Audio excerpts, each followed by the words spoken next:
Hello, today we will take a look at the production process of an aluminum product.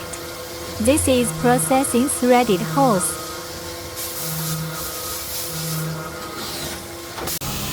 Processed for symmetrical and equally sized threaded holes.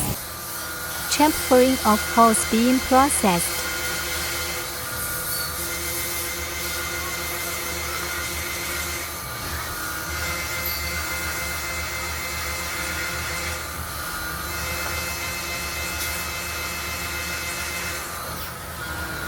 This is the processed hole.